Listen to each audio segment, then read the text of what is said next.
All right, hello, greetings, boxing fans.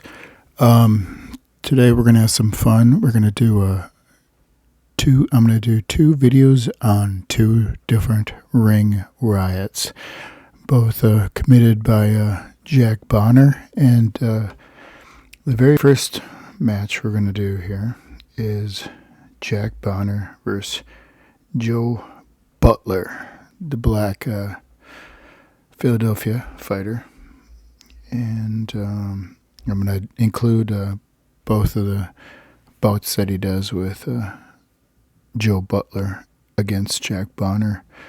The first bout took place November 1st, 1897. And I'm going to read you. So the first bout here is really not quite a ring riot, just kind of a little bit chaotic. The second bout with Butler actually is a pretty full-scale riot. But just for the sake of doing this, I'm going to include both of them. They're in the same month. They're just a matter of maybe a week or two apart. We'll see here. And I'm going to read you from two different articles here, so I'm going to bounce around a little bit so I can get what I want to narrate to you here as I pick these particular items out. Okay. Philadelphia, November 2nd. Butler's out of the second round tells a story of the most vicious contest that ever has taken place in the arena. Jack Butler of Summit Hill did the trick for Butler, who for some years past has posed as middleweight champion of Pennsylvania, but no longer. Butler is a big welterweight, and a bright yellow streak marks his spinal column.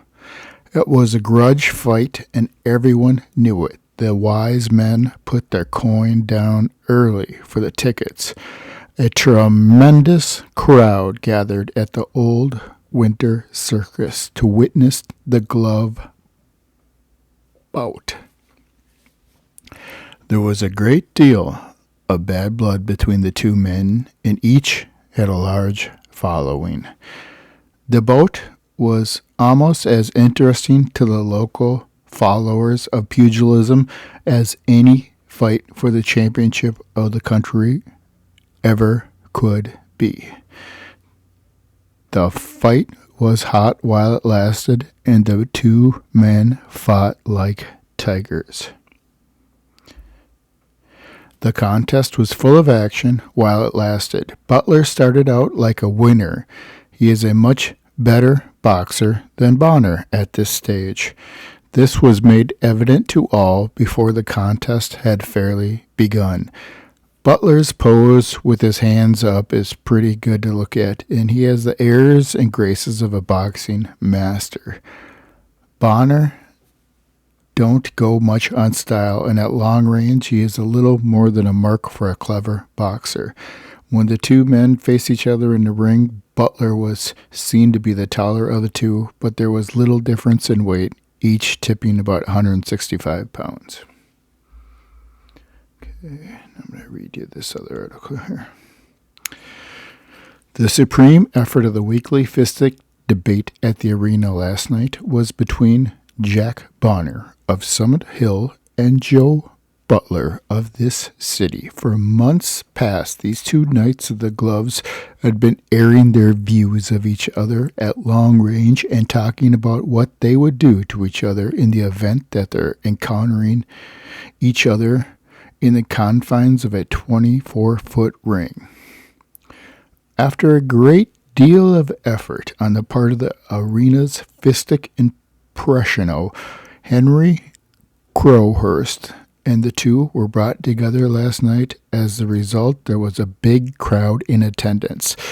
Despite the abominable weather that was circulating loose at the outside, when the principles were introduced, it was plainly manifest that the preponderance of public sentiment was with Bonner, although Butler did not lack for friends at all. When the men got together, in the middle, there was no apparent difference in their weights. Bonner's bulkier body more than offsetting Butler's height.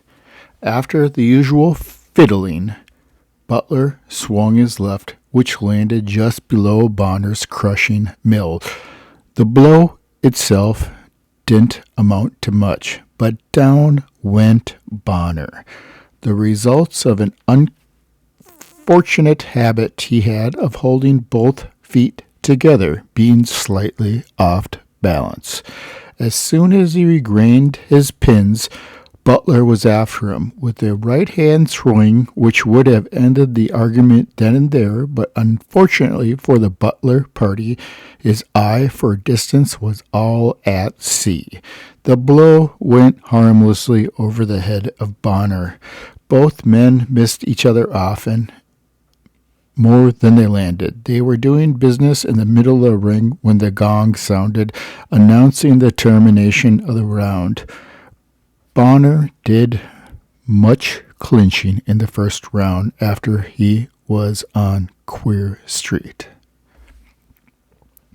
When they got together for the second round, the majority of the spectators inclined to the belief that Butler would win in a walk, which goes to prove that it doesn't always believe what you see.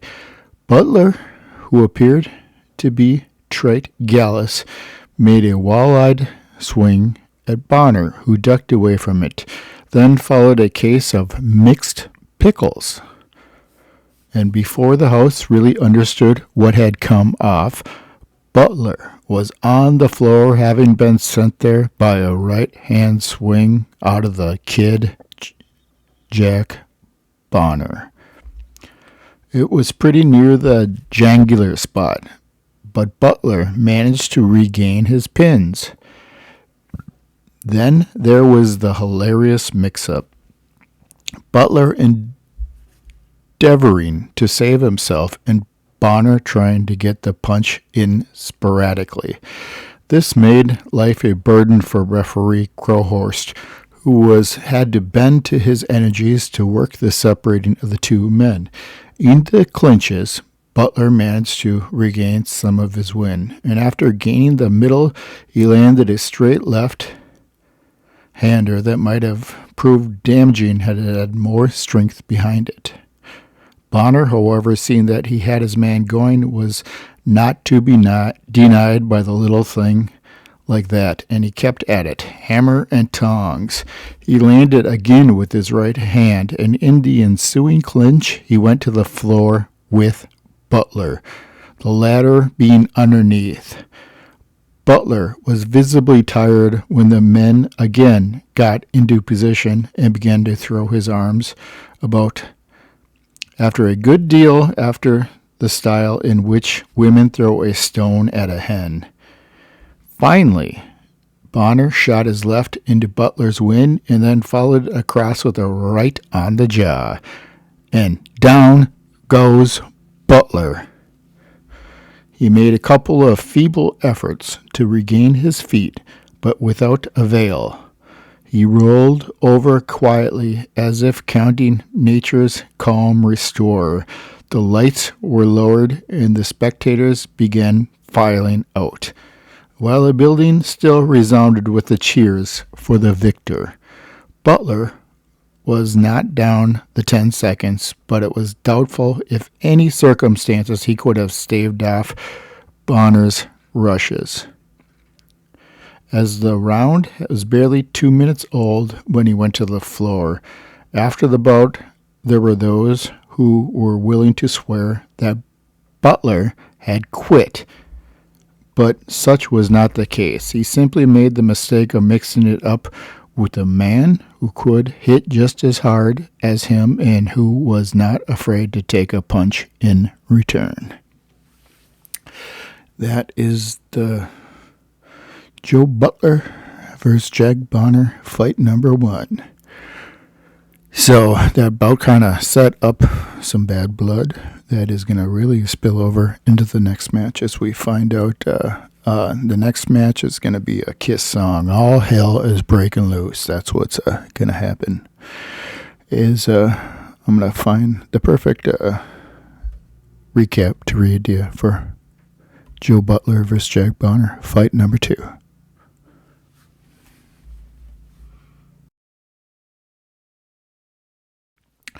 Okay, this is Joe Butler versus Jack Bonner, number 2. The paper here is November 14th, 1897. It's just about 2 weeks after the first fight.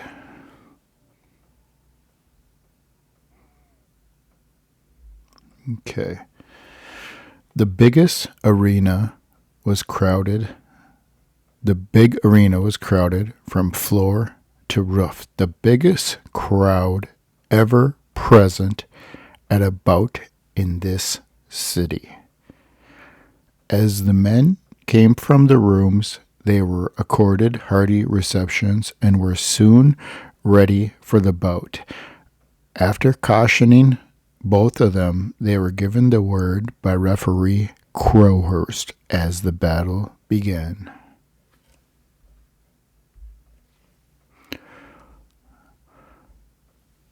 Ringside, the arena, Philadelphia, November 13th. It was a rotten finish. It was a riot. Butler had Bonner out for fair. Then he lost his head, fouled Bonner, fainted at referee Crowhorse, and would have landed in a cell at City Hall had it not been that Crowhurst refused to make a charge. It was all over in the second round. These grudge fights ain't the whole thing after all. The police jump in and spoil it every trip. Why, there was a bunch of them in the ring in a minute. In another 2 fly cops had Butler on his way to the station. The bout started all right enough. Bonner had licked Butler, then he talked too much and Butler chased him for another match. It was easy money for Crowhorse, but it was no cinch that Bonner would keep the date, as he was said to be dodging a love affair that had reached the constable's hands. That goes to now for the fight. In the first round, Butler put Bonner to the floor with a punch on the jaw, and then stood over him, waiting till he got up to punch him again. He got gay and smashed at Bonner before he was fair on his feet. Although he landed lightly, the crowd howled, "Foul! Foul!" and the round was stopped, and the men were sent to the corners by the bill to recover. So the round ended a little bit early on a foul. Instead of disqualifying Butler, they just sent him to the corner to cool down. The hot number was the second round. Butler went crazy. Bonkers. Okay, let me read you some notes from. I'm jumping between articles here, so give me some restraint here. I like how they refer to it in this one here.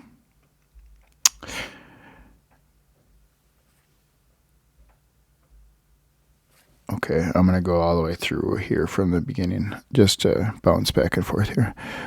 Both were careful at first, and a little or no work was done by either. Then after a clinch and no damage. After some more fiddling, Bonner led in. Butler caught him with a right-hand swing on the head, flooring him. As Jack rose to his knees, Joe Butler acted like a fiend and struck Bonner while he was still down. Bonner arose groggy, and Butler clinched and struck him twice in the clinch as the bell rang. was a veritable storm of hisses and cries, which hardly subsided when the bell rang for the second round. This is my favorite part here. As the men came up, Butler rushed and clinched. Then he acted like a demon and punched Bonner hard in the jaw, knocking him down again. Bonner arose again, and Butler grabbed him and threw him to the mat and fell on him. Both wrestled half through the ropes.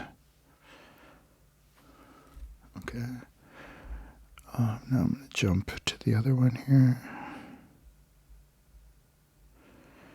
At the tap of the bell, the two left their corners for the center of the ring. A bit of sparring, and a straight one for the jaw, and down goes Bonner. As the Summit Hill miner rose to his feet, referee Crowhorse stepped in to force Butler back a little bit to give him a fair count.